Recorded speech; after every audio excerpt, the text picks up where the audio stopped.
আর ওর ফোনটা আমি নিয়েছি, ও মোটরোলা কিনেছি বলে আমার ফোনটা, যার জন্য আমি দুর্গাপূজাতে কোনো ব্লগ বানাতে পারিনি। এই যে এটা আমার ভাই অবস্থা করেছে আমার ফোনের, ভুলবশত উনি নিজের কিছু জিনিস আর কি সপ্তমী সকালে আমার ফোনটাতে ঢাপ করে ফেলে দিয়েছিল, তার জন্য ডিসপ্লে ইয়ে হয়ে গেছিল, তার জন্য ব্লগ করিনি। এই যে দিদি,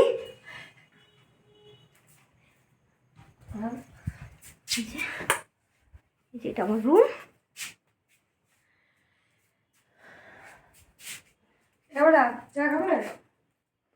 ঠিক আছে, আরো নতুন নতুন ব্লগে দেখা হবে। ও দাঁড়ান, দেখা পরে হবে, একটা জিনিস দেখাই, দাঁড়ান।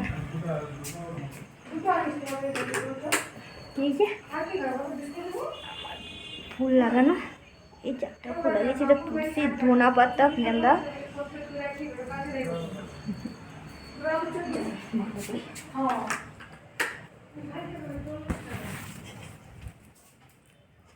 ঠিক আছে, আবার নতুন নতুন ব্লগিংয়ে দেখা হবে। এখন রাখি, বাই বাই।